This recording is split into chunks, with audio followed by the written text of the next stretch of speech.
All right. Good night. Welcome everyone to another episode of. All right. Good night. Sorry. Welcome everyone to another episode of. All right. Sorry, Ali. I was having some background, some That background, happens. That happens. some background sound. But anyway, welcome to another episode of Football Unfiltered. I'm your host, Carl Phillip. We have a packed night tonight, but before we do everything, this is the first week. This is the first weekend of NFL football, so I know that some of our fans are watching NFL right now. But we're gonna stay true to our colors. We're gonna talk about soccer. We want to talk about football. But before I get into it in our schedule, uh, let me introduce my co-host Alain Leveille. How you doing tonight? I'm doing great, Coach. How about yourself? I'm doing well, man. I see you rocking your Florida State T-shirt, man. I love it, man. I love it. Go Nose, right? Go Knowles, baby. Yeah, This is our year. yeah, and couple weeks, man. They will be playing the U, so we'll see what's gonna happen. I know. I might go to this game. We'll see. I'm trying to get Chris to give me some tickets. So if you could Yeah, hook me up, we could probably go to the game. You should come, man. yeah, we'll see. We'll see what time we can plan on it. We can plan on it. Yeah. That would be fun. Probably. Hey, I don't know. I don't know how they're gonna receive me over there with being a Miami fan in Tallahassee. Hey, hey. It's North Florida, so good luck. Yeah, but Actually, anyway, West Florida. say it again. It's at the Panhandle, so it's kind of west of the state. Almost. Yeah, I know. Yeah, those are big rivals. So Yeah. I think it would be safe for me to watch it from home. But anyway, so tonight we got some big topics we're gonna cover.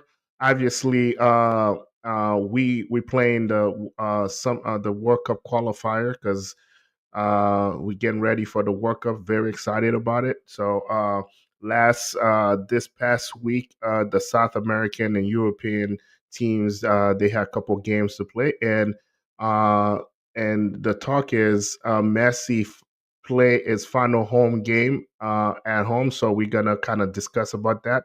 Also, our favorite team, Brazil, uh, they had a game as well too, and they play with no stars, no big stars, no big names. We're gonna discuss that as well. And also, there was some news the last week with our favorite player, Neymar. Apparently, there's some talk that he became a billionaire. But we'll talk more about it. And as you can see, I'm rocking my Haiti shirt, the national team. So they also played the World Cup qualifier against Honduras. So we'll dive into that. And finally, another defeat by the U.S. men's national team. So we're gonna discuss about it. What's next for Pochettino and the U.S. men's national team. So, like I said earlier, when you're looking at Messi, so Messi play is a final home game on Argentina soil last Thursday because that was the last home game for Argentina.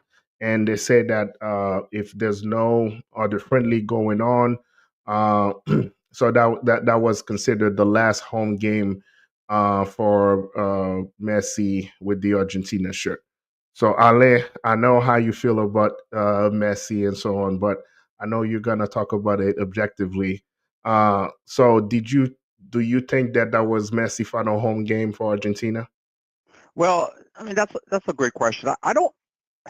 When you say the final home game with the Argentinian shirt, I didn't hear anything that Messi is retiring. I didn't hear anything about retirement here. It seems like it's a scheduling situation. If there are no games scheduled to the next World Cup, Hmm. therefore he won't be playing in Argentina, just like those other players won't be playing in Argentina. So I don't really get where the hype is So coming from. yeah, I think the reason they say it's the last home game for Messi was they believe that Messi believes that as well too, that this World Cup will be the last.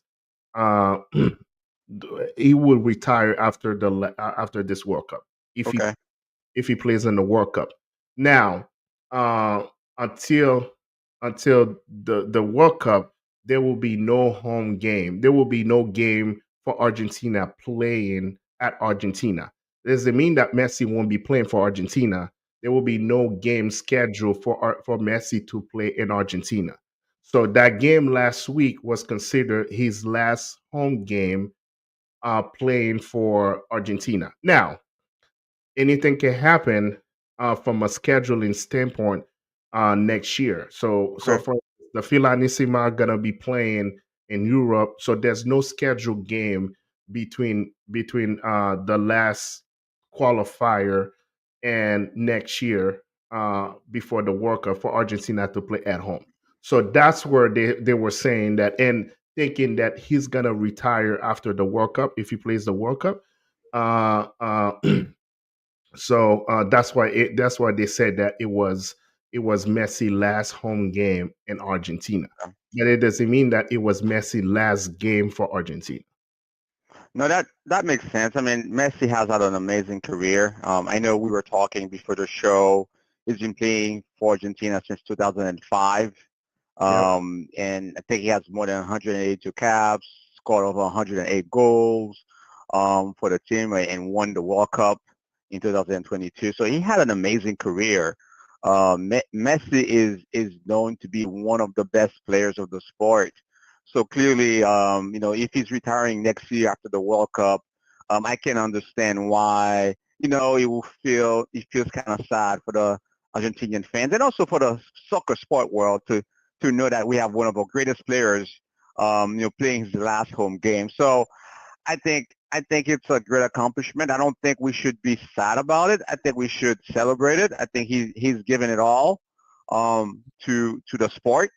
Honestly, one thing that I like about Messi, you and I have disagreed on a lot of different things, but I feel like Messi has always taken his role as a leader within Yep. his squad. And I think he's given a lot of years, a lot of fight, a lot of courage to that team and to his country. And I think we should all be proud of him and respect that. So congratulations to Messi, and we should celebrate his years of service and his career. So yeah, So bravo. yeah, so one of the things that he said as well too, so that was after the game. He said, I haven't made a decision about the next World Cup. Given my age, it's logical that I won't make it to the next World Cup. So what's your thoughts on that statement from Messi?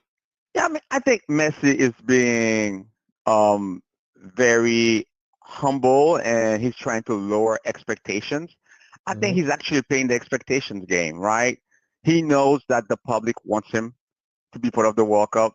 He also knows that he's not probably at his best shape given his age. So he's Right. trying to say that, hey guys, I'm an older player. I'm not as fast as I used to be. Yes, I'm still good at what I do, but I may not participate. But if I do participate, you guys should celebrate the fact that I'm participating and not judge me if I underperform. And I think that's how I'm taking this. I think he's lowering expectations. He's trying to create some talking points. He's trying to create some buzz around him potentially retiring. But we all know that he's going to play the next World Cup. We all know the entire World Cup next year is based on Messi participating, in that World Cup. So I think from a marketing and business standpoint, that's genius. And I think next year, I would say around the second quarter, then you're gonna hear Messi has decided to participate in the World Cup. Oh my goodness, the world is happy. Uh, Fans like Carl Philip are gonna be so happy and excited. Yes, he's playing. He's gonna suck. It's gonna be horrible, but he participated, and you're gonna tell me it's because he's like 65 years old. That's why he can play the way he used to play. But he's part of the World Cup and made history Hey, again. hey, by the way, before I get into it, I want to give a big shout out to Andrew Subtle. So she's also a Florida State mom. So she sees you walking your Florida State shirt. So she said, "Go knows." Hey, thanks, Angel, for watching us. So we appreciate it. Thank you, Angel. We appreciate you. So I think when I'm looking at Messi, I think a lot of stuff that you say it's right on. I mean, I think there's a marketing effect aspect of it, saying that I don't know if I'm playing, but and like you said, Messi, it's a very humble person, so he doesn't want people to get too excited.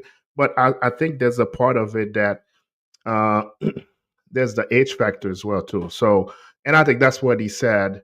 And I think that's what he said that from a logical standpoint, he doesn't think that he will be playing for the World Cup because you're looking at it in the last couple months, Messi's been getting hurt a lot, and then when you're looking at a tournament like the World Cup, was this a short tournament, so the recovery aspect of it might take a little bit longer. So that's where he was just like, I might have this injury here. I can't carry that injury or that lingering injury for a long time. So I think that's why he said logically he doesn't think he will be going to the World Cup. So only time will tell. Uh, so we'll see. We'll see what's gonna happen. So before we move to the next uh, topic, I like to kind of play a little, tribute to Messi Wait, by wait, wait, using. wait, wait. Hold on, Go hold on, hold on. ahead. Go You ahead. always saying a tribute to Messi. What? No, no, no, no, no, What no, was not saying a tribute. tribute to him? No, And it's I just have for one thing I want to add. One, the and you last can pay game. your little tribute to Messi. That's fine. You remember back in 1990, Yeah, who was a soccer revelation for Cameroon? You remember Ojemia?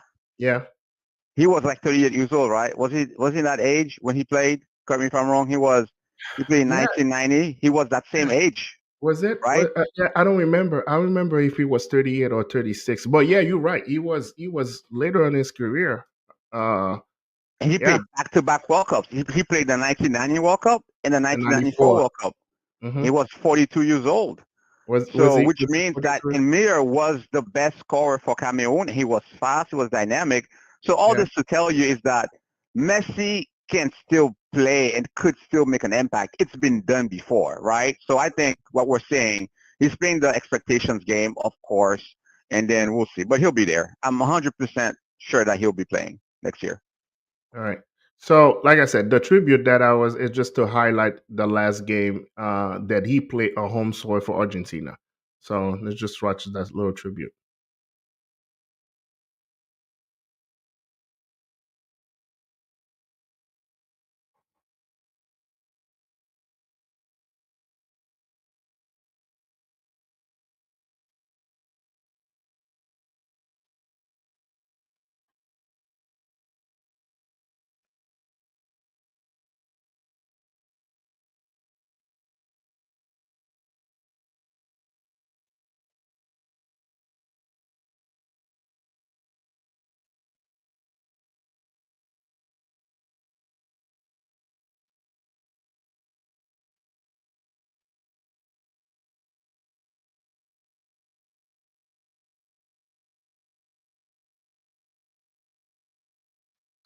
So, just for the record, Messi scored 2 goals in the last game.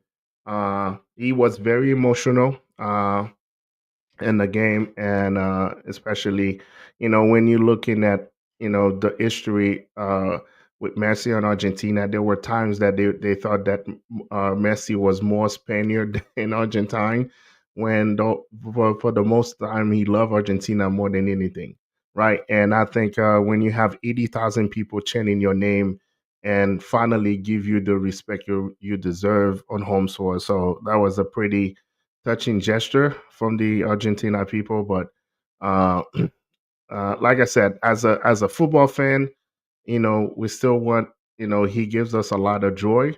We still want to see the joy and he keep playing, at that level. But we'll see. Only time will tell. What are you gonna Uh, do when he retires, man? What are you gonna do with your life Me, when he retires? I'll be Yeah. fine. I'll be fine, man. You'll be I fine. got Okay. I got Lamine Yamal. I mean, you gotta understand, man. I'm a Argentina fan first. Oh, I'm not please. no, I'm be real. I'm a Argentina fan first. So as long as Argentina, as long as Argentina is playing, I'm always gonna be good. I mean, I was an Argentina fan before Messi, so Okay. it just happened that Messi got to play for the teams that I root for. Obviously, Argentina, and also I was a Barcelona fan before Messi. I was a big fan of Rivaldo. I was a big fan of Romario.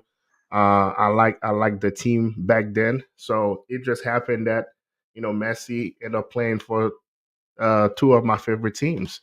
So that's the way. But life goes on. I mean, am I gonna miss him as a player? I mean, for what he brings to the game, the joy he brought to the game. Oh, of course. But life goes on, man. There's a lot. I mean, life goes on. There's a lot of good players coming up. I mean, Yamal is Gavi, Pedri. Uh, and then I think that kid from Chelsea, that Brazilian kid from Chelsea, he's very good as well too. Duce for France. I mean, there's a lot of good players, man. I mean, we are in good hands. So I mean, I Awesome. I mean, when I think the different, the what we saw with Messi and Cristiano Ronaldo. I don't think it's gonna be hard for anybody to replicate. Those. I mean, to have those guys, to be relevant for that long, it's unheard of. Even the players that we grew up, I mean, we didn't see it with Maradona, we didn't see it with Platini, we didn't see it with those guys, the Del Piero of the world. I mean, we never saw two people just dominate that game for so long. So I think for us as fans, we've been blessed with those guys. And I don't know if we're gonna find anybody coming as close as those guys. Like you Yeah, yeah. mentioned, you mentioned before, it's just like he's been playing for Argentina since 2005. You know, Yeah, yeah, I agree. so I so agree. I think that's a long time. I think. Yeah, go ahead. now, Oscar, yeah, I mean, Pele is the first one. Let's be clear on this. Pele is the GOAT. So after Pele, you can pretty much, argue, maybe Maradona or Messi if you want. But yeah, I will say we haven't seen anyone surpass Pele. Hmm. Nobody has won 3 World Cups, and then he's still the king of soccer. So we'll see. But yeah, there will be best, and hopefully Lamine Yamal can pick it up and impress us in the next 20 years. All right. So let's do another segue to your favorite team. So Ancelotti, obviously, in the last, so Brazil play against Chile and they won 3-0. So at the surprise of everybody, Brazil did not Ancelotti did not call up Neymar, Vini Jr. and Rodrigo. So it went in with no big names. I mean, obviously the Marquinhos and Casemiro was on the team, but hey, they look good. They look good against Chile. So what's your take on that? It's funny. You always find ways to make fun of Brazil. I don't understand this. They are playing Chile. Is Chile going to the World Cup? I mean, Yes but or they no? look good. Is They Chile going to the World Cup? What is Chile's position in the group for South America? How am I making fun of it Are against they are Brazil? they last or are they first in the group for South America? They're not gonna go to the World Cup. Okay, they're last, man. They're the worst team in South America. So you're trying to tell me you're playing the worst of the worst? You beat them 3-0, and you put your bench and it's an accomplishment? Seriously? Listen, I don't get it, guy. I mean, it's serious, man. You need to stop making fun. America, this is why me and Carl sometimes we butt heads. He constantly makes fun of Brazil. He takes us like we don't think. He thinks that we're pretty much idiots and we're gonna make a big deal. So you expect me to come here and say, yeah, I'm very impressed by the team. The team is amazing. Ancelotti is doing a great job.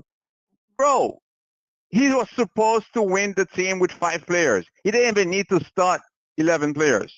All right. So I'm still waiting to see what Brazil is gonna do in the World Cup. I mean, there's nothing, honestly.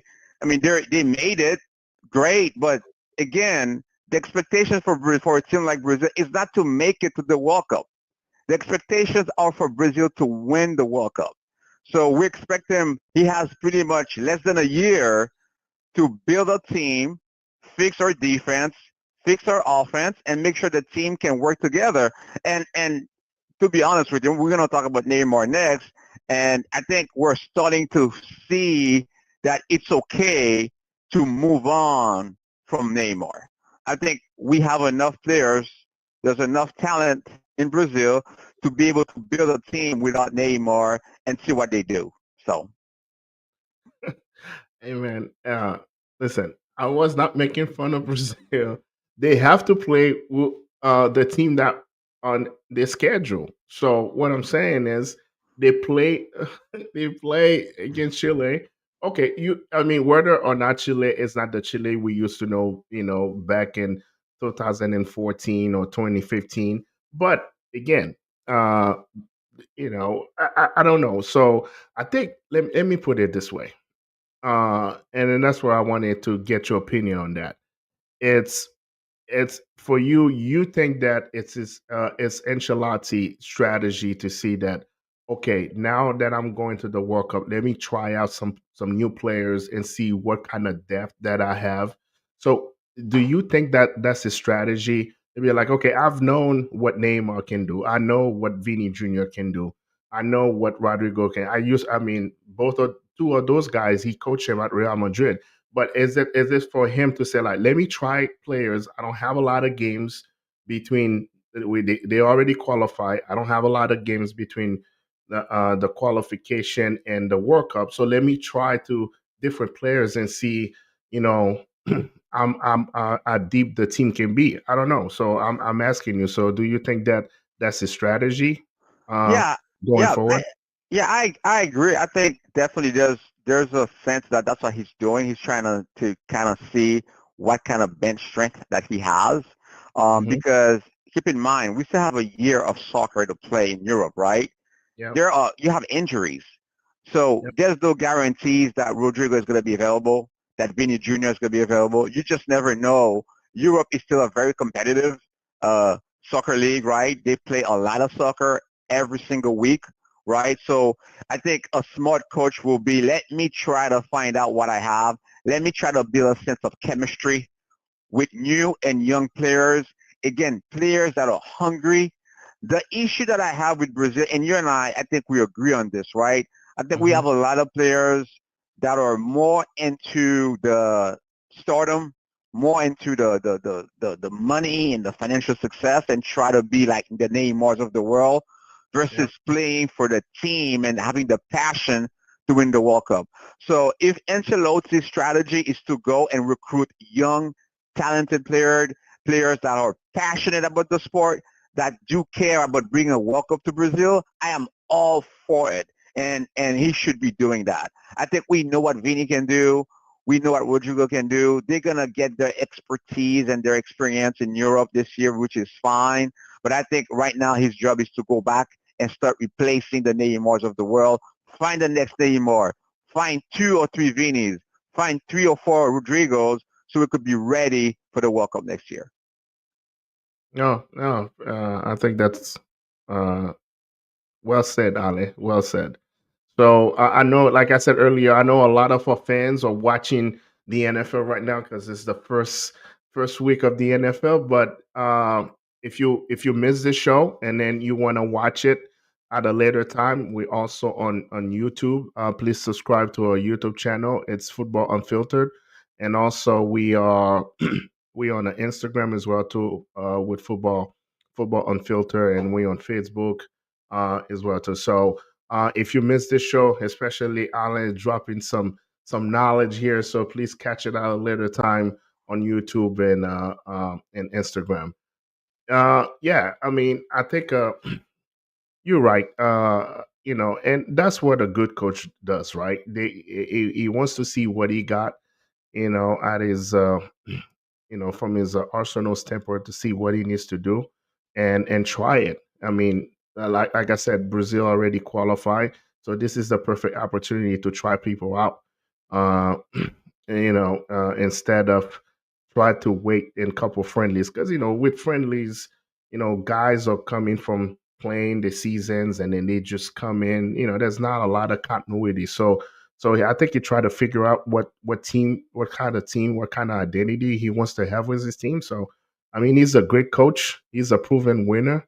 So he knows a lot of soccer. So he knows what he need. He knows what to do. And I think that's one thing that Brazil got himself a great coach in Ancelotti. So he knows what to do, and then he's gonna do what he think is necessary for Brazil to be on top. So let's talk about the next segment. So it was reported this week, uh, as a billionaire in Brazil uh, that passed away. So in his will, he has. They reported that he had no. I mean, no wife, no kids, and but he's a big fan of Neymar. Never met Neymar, but is a big fan of Neymar.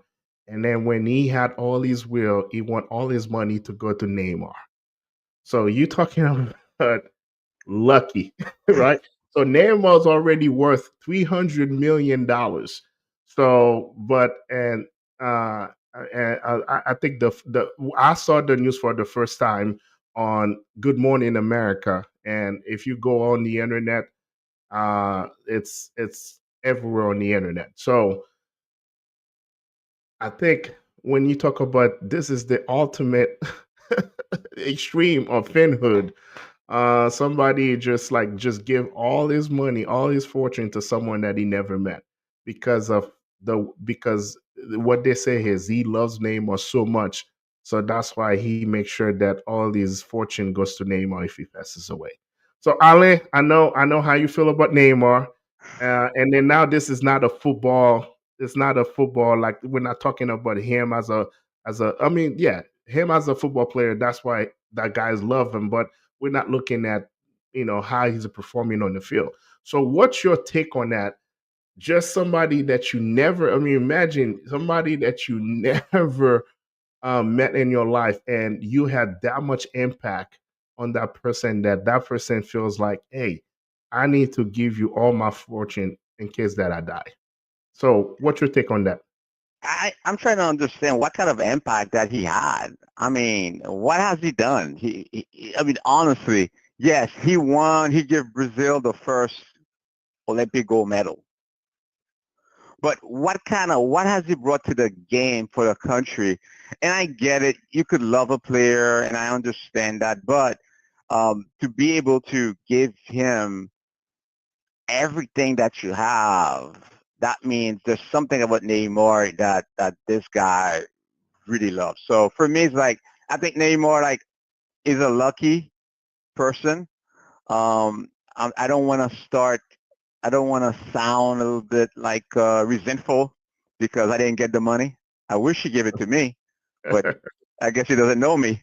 But He one thing doesn't I know will say, Neymar. He didn't know Neymar either. So he didn't know. He knew of Neymar, right? He knew of Neymar. Neymar is a star. But what I will say is, Brazil, although Brazil is considered an emerging economy, mhm, they're pretty well developed. They have a huge economy in Brazil, but there's a lot of poverty too, right? Let's talk about from a social economic standpoint.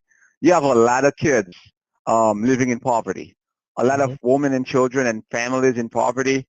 What I will want to see is like, great, Neymar, you got $1 billion. Are we going to use that money to help promote soccer or to help fight poverty, not only in Brazil, but yeah, around the world? And if he does that, I think that could help repair his legacy.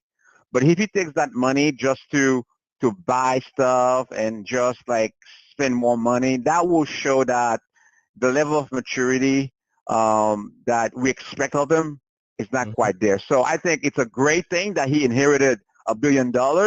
What I'm asking, what I would like to see is how he plans to utilize and spend that money. Is he going to use it for the betterment of society, or is he going to use it for selfish reasons? Right. So you made an interesting point. You said that what did Neymar do for him to get for the guy to think that, hey, I'm just gonna give him all my fortune, right? So I think for me, when I look at it the analogy of, we mentioned that earlier is, the fact that Messi's been playing for 20 years, the joy that he brings to a lot of people. And and I'm looking at also, if I want to do like a segue to the music industry. Uh, so when you think about it, you remember as a kid, the first time you heard Michael Jackson, right? You didn't know Michael Jackson, right? But you didn't know him in person. You didn't know who he was, but the impact that he had on you, you know, from his music, and you love it. I remember as a kid, as in kindergarten, I had to perform a Michael Jackson song, you know, as and it was Billie Jean, right? And I was like into it, right? So, and I think that sometimes and those are the things that people that have that kind of you know public figure, like we call the public figure, right?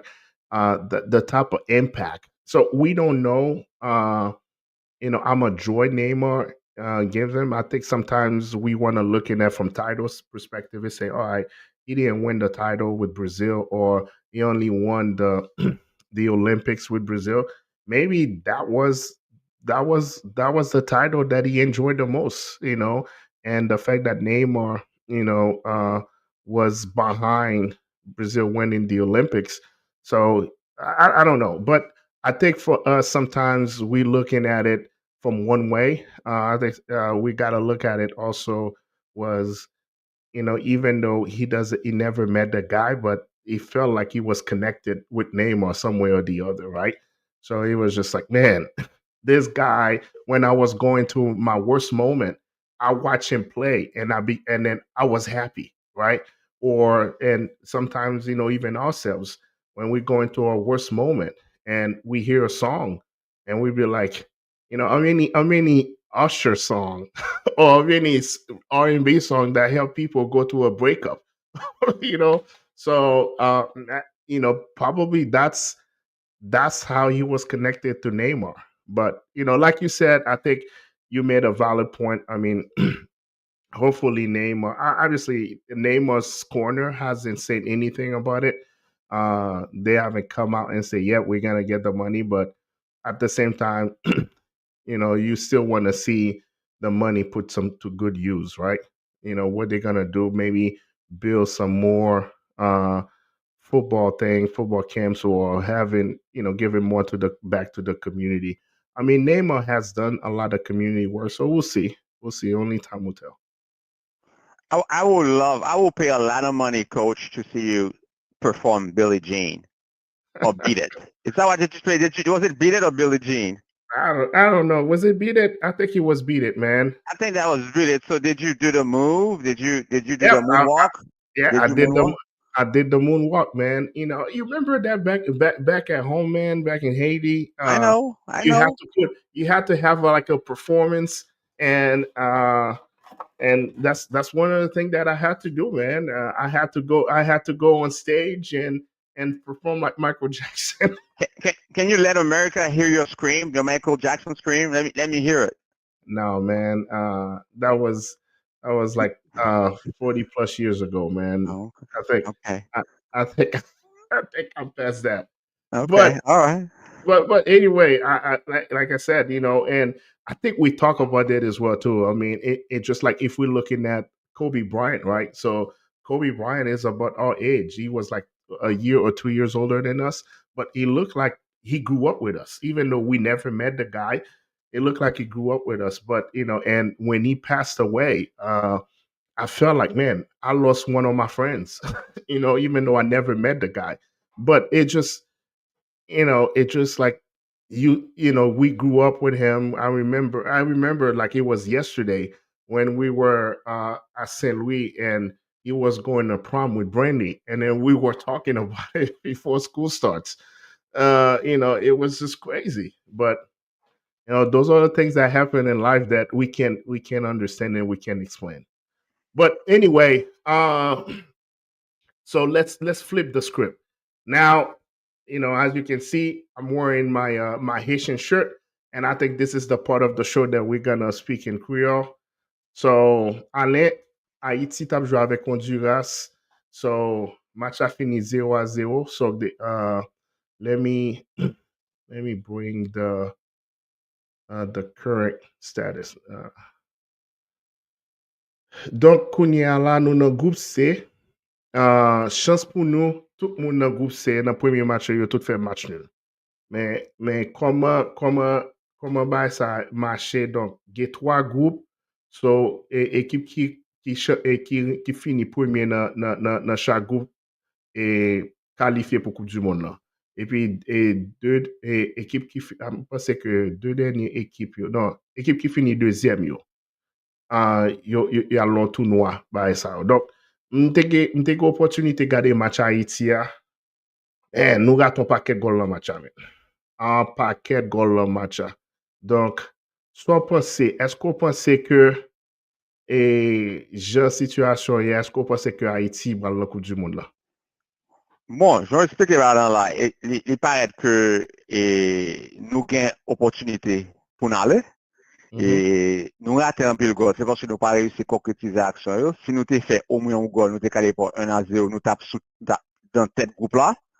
Et je vais expliquer un, monde qui gagne un groupe là, automatiquement qualifié pour Coupe du Monde. Donc, je pense que si Grenadier et garder vidéo, yo corriger ça pour corriger yo, et yo prend deux prochains matchs très au sérieux et yo concrétiser l'action et puis yo réussi gagner un match.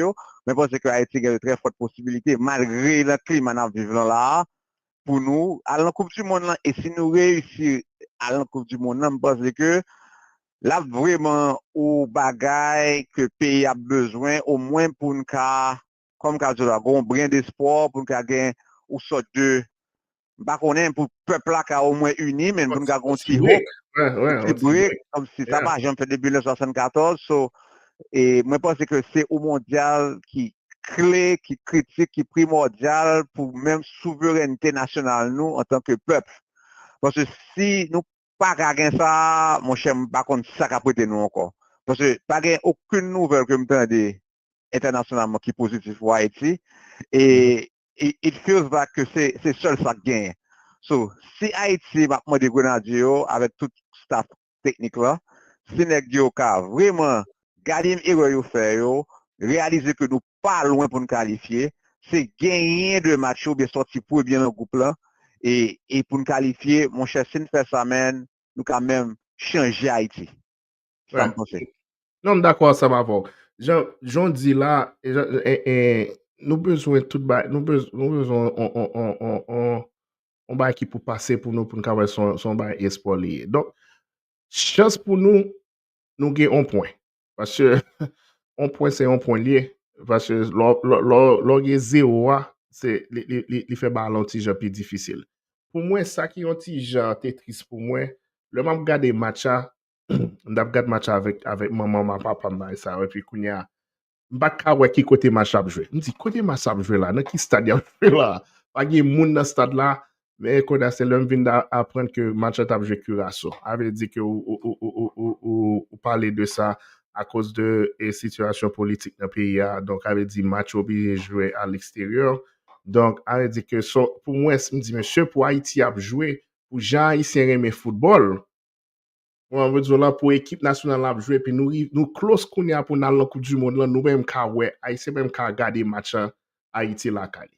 Donc nous pensons que à cause de États-Unis que Coupe du Monde l'a fait bon ici là. Donc avait dit si Haïti qualifié, donc avait dit que même pour Haïtien qui vient dans match avait dit pour moi ça ton fierté nationale lié pour moi que c'est première fois pour Coupe du Monde pour toute partie tout Haïtien ça à la Coupe du Monde là, à regarder match Haïti. comparativement à 74 qui était fait en Allemagne. Donc, avait dit que pour nous faire Coupe du Monde là, dans les États-Unis, côté nous, il y a plus Haïtiens qui vivent dehors à de Haiti. I mean, plus Haïtiens vivent aux États-Unis. Donc, pour moi, que Coupe du Monde a fait là, en bas, genou là, pour ne pas caler dans Coupe du Monde, pour Haïti t'a qualifié. Donc, nous souhaité que j'en dis ça, et bah, en fait, bon, et football jouer sous terrain, football pas jouer sous papier. Bon, ça veut dire là, donc, avait dit que je pense que nèg yo ouais que qui ça yo ka fait. Problème qui gagne dans le football là son jouet cruel lié. Avait dit que sous pas prendre opportunité ou on n'a pas opportunité. Donc, je pense que Honduras là son that's a game we left on the field. Uh, bon, on a souhaité que nèg yo recommencer rebâtir et puis kounya bon on garde équipe qui nan pour nous. Donc nous gagnons Costa Rica, Nicaragua avec Honduras. Donc je pense que match Costa Rica du pour nous. Bon, avantage nous gagnons match aussi à aller-retour yoye. Donc avait dit que des équipe a pas obligé de jouer la caille nous. But problème qui gagne nous pas gagner nous pas jouer aucun match la caille nous. Donc avait dit que nous pas gagner opportunité pour nous gagner fanatique nous yo faire déplacement à bail pour Haïti. En tout cas, n'a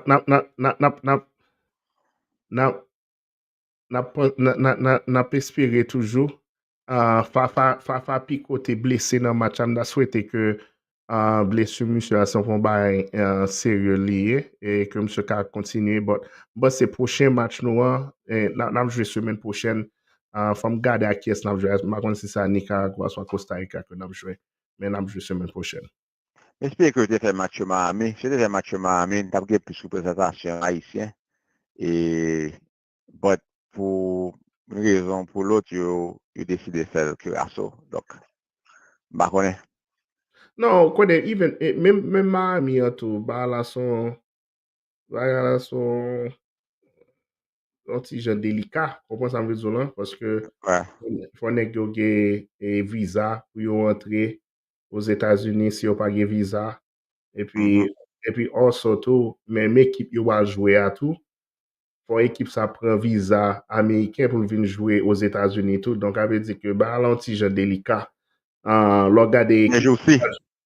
ouais, c'est aussi. Et puis surtout, équipe qui joué c'est équipe qui dans Caraïbes et Caraïbes là, en Costa Rica et Nicaragua, ouais, ça donc. Elle dit que ballon petit genre délicat. Bon, j'aime dire là, ou dit ça, si le match a fait Miami ou sinon New York, on a plus de représentation et dans ce sens ici. Donc, en tout cas, et moi j'ai espoir, j'ai souhaité que j'ai toujours dit ça, je souhaité dans la vie, moi.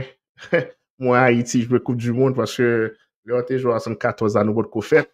Donc, elle dit que si nous t'avons. Et puis, plus encore, nous sommes capables de jouer avec petit nous. C'est ça fait que nous avons aimé ça pour être bon Coupe du Monde. Et puis, qu'on a nous opportunité de garder Coupe du Monde avec petit nous pour nous capable de chauffer Haïti ensemble avec nous. Nous faisons Gold Cup là, but Gold Cup là, it's not even close to the World Cup. I know. I agree. Yeah. Donc, en tout cas, n'a gardé, j'en dis là, nous avons opportunité. Ça pour faire, we just gotta win the group, and then we'll see what happens next. All right. Speaking of the U.S., so let's switch it up a little bit. Speaking of the U.S., so the U.S. play. So obviously the U.S. is automatically qualified because the World Cup is in the U.S. But they playing friendlies. So this past weekend, so they play against South Korea, and then they lost 2-0 to South Korea. So after the game, Mauricio Pochettino said we have to start to win when the World Cup starts. So I'm gonna let you because I know how you feel about the Pochettino and the U.S. national team. So I'm gonna let you have it. Well, it's still. I think it's disappointing. I'm not gonna lie to you. When you're less than a year away from the World Cup. I think Pochettino has gotten the job. He's been on the job for like for for 8 months now, or almost a year. He's getting on a year, right? Yeah, it's going into a year. Yep. He's going into a year, and I still don't feel there's any progress being made here. I mean, this coach was supposed to bring the U.S. At a very competitive level, and Hmm. now we're starting to feel like there's a lot of doubts and a lot of worries and concerns. So I'm going to raise the red flag here. I think there's a problem here with the team. I'm not sure what's going on here, and I think it's a very good opportunity to start having a conversation about the coach. Did the U.S. Soccer Federation hire the right coach for this job? Because there's a lot of stakes next year. You know, you have soccer is actually booming in America, right? You have the messes in the world. You have a lot of international players you're playing. Hmm. A lot more people are watching soccer. You have a lot of young kids getting involved, learning about the game, being interested. They want the U.S. to do well. The American people, the U.S. is a very competitive country. So I feel like right now, I think the next couple of months are going to be key for this coach. Yeah. If he's unable to deliver, I think we need to seriously start looking at a different coach because I feel really worried about where the team is today. So, do you think he's over his head? I don't know if he's over his head, honestly. I think he's not a good coach. He's a bad coach. I think he's a bad coach. I think he had Pulisic there. He had all those players there. I mean, what are we before we said for the Gold Cup, right? He didn't have all the starters, right? Did we have all those starters who played in that game? I mean, you have all the players who started, right? They were there, and you Hmm. still lost to South Korea. South Korea, 2-0. I'm not saying South Korea is a bad team. Hear me out. But you Yeah. shouldn't be losing 2-0 against South Korea, What right? South Korea went to in the last World Cup. South Korea went to this a knockout phase, and then they got and then they were in the same group as Germany. So they went to the knockout phase, and then Germany didn't qualify to the knockout phase. So South Korea is not a bad team. But they've It's been not a bad making team. progress, coach. Mhm. Every World Cup, you've seen South Korea improving, right? I Yeah, remember when Brazil won the South World Cup in 2002, remember? yeah. South Um, Korea went all the way to the the semifinal. semifinals, right? Yeah, So they've been making progress. They've been really competitive, but their soccer program is not older than the United States. I will say the U.S. should be at that level by now. It's been like okay. 23 years. No, Okay, yeah, that's what I I'm agree. saying. I agree with you when you said that the US should be at that level because yeah, I agree with you. But it just when you said that we lost to South Korea, it's not like we lost to a terrible team. You know, South Korea, they already qualified for the World Cup. They've been in all the World Cup since 2002. They've been qualifying to all the World Cup. So I mean, I think it's not. I think you're right. I think there's a lot. I think there's a lot of things going on inside of with the U.S. team that need to figure out pretty quick because and I mean when he make that statement saying that we're gonna start winning games in the World Cup. I mean, I think some. I mean, there's two ways to that, right? A way to say, yeah, that's true. If you start winning the World Cup, nobody cares about the friendly. But there's the other way to say, hey, if we don't know what you try to do now, how you expect to win? I mean, it's not like everybody gonna flip the switch and then it became a better team in the World Cup. So, and I think that's to your point, that's the red flag. You'll be like, man, we're not getting any better. Uh, we don't see it. I mean, we can just all of a sudden we're not that type of team. Like like you said, like the Brazil, the Germany of the world, even the Argentina of the world, right? So they have the experience. So even they don't look good in qualifier. Like for instance, even Brazil, if they don't look good in qualifier, they can go to the World Cup and win the World Cup. 'Cause Brazil have done that before, right? Correct. But the US doesn't have the pedigree to do that yet. So you just, I mean, they have to look good going into the World Cup. But the other thing that I just want to make sure that I think it's based on what you said earlier. The US is a very competitive country, and we are used to big winners, right? So, when you're looking at the Olympics, when you're looking at, competition, when we have to compete internationally, we usually fare really well. So, I think that we have, people here have the expectation, even though they don't understand what comes into it. They say we have the expectation to be very, very good. So when we lose, when we've been losing like that, so there's the panic button. Everybody get panicky and be like, oh my God, what is going on with the US soccer? But we just gotta be patient. We just have to be patient and understand that, you know, Rome wasn't built in 3 days, right? We just gotta build it. We just gotta see it. Uh, have couple games. Obviously, it's still 2025.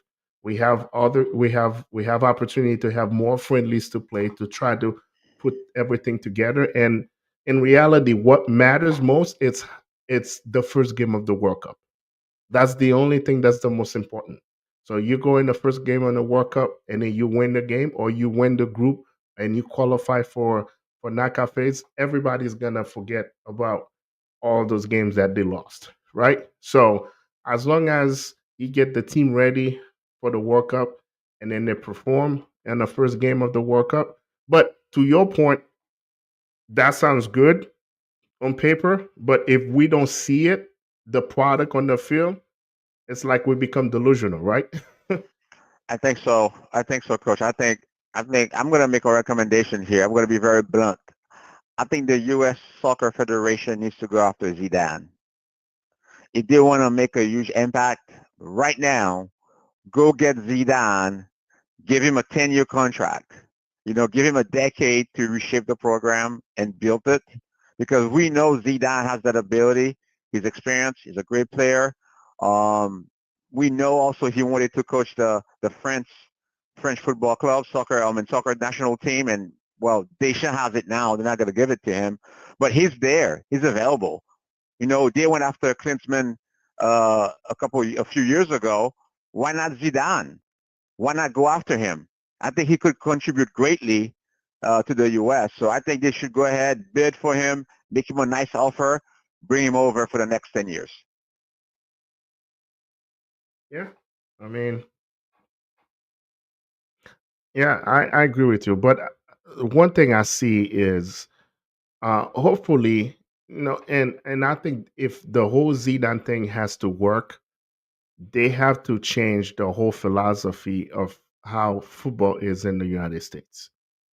And I think that's the problem. You cannot just try to change soccer with the coach. You have to be like, okay, this person is gonna come here. We have to change the culture of soccer in the United States. And then he comes all the way. And then we had that conversation a couple weeks ago, I don't know, a month ago, when we were talking about, coaching at the youth level, right? So it has to be overall of the whole program, how they're gonna do it to make sure that they get the right product, how those youngsters gonna be performing in the MLS, or they gonna use the MLS as a stepping stone in order for them to go what you call that, to Europe or any big other clubs. So we have to have a plan, and we can't just come in and put a coach together and then just the way we want to change is for the coach to win games. But to your point is if you get somebody like Zidane and you give him a 10-year contract, they have to understand that Zidane have to do everything from the grassroots all the way to the national team. So, and I think that's where I see with the federation. It's our culture. It's not. It's very fragile. The soccer culture is very fragile. It's not strong. And what we have is, the pay to play philosophy, and there's no direct connection with, you got the travel, you got the clubs. I mean, playing in clubs, it's not like you play in the clubs, you're gonna be playing and academies, and the academies are gonna take you to the MLS team. I mean, there's no correlation. Everybody's playing soccer, but there's no correlation with everything. So whoever's playing high school soccer, it doesn't mean. I mean, it's crazy. So I think for me is they have to change the whole format, the whole structure of U.S. soccer in general. So, and that's got to be a plan from the youth level all the way to the men's national team. Agreed. But I agree with you. It's not looking good for Pochettino, and there's a lot of red flags going on. So he needs to figure out, or those guys need to figure out pretty quick. Because when you think about it, those guys from a talent standpoint, they're more talented than ever, right? I mean, you got Pulisic playing in AC Milan, uh, McKinney's playing in Juventus. I mean, those guys are playing in big leagues. So, from a talent standpoint, we are very talented. But obviously, you can be talented as an individual, but if you don't play as a team, it doesn't really matter, Correct. right? But good. It was fun, man. It was fun I tonight. know. I had a lot of I fun. know. Uh, Always. I had a lot of fun, and I think we cover a lot of things. So hopefully, our viewers, we got a couple people that say a couple words to us, and please keep watching the show, and we love to come on Sunday and talk about it, and and then give you the joy. Just like we were talking about those players giving the joy to other people. Yeah, and then please keep those comments coming. That's how we get better. We love that interaction with our fans, and we want our fans to keep watching us. So uh, please follow us on YouTube, on a YouTube channel called Football Unfiltered. Also, we on Instagram, same thing, Football Unfiltered, and we on Facebook as well too. So Ale, it's been fun. Thank you for being my partner in crime, and I can't wait for the Hurricanes to play the Nose. That would be a great game. So It's gonna be a let great me know. game. Yeah, let me know if you make that game, man. I'll And let you know, man. I'll send you some videos if I all can right, get man. in. We'll see. All right, all right, man. You have a good week. So hey, for everybody who's watching us, we'll see you next time. All right. Go Knowles.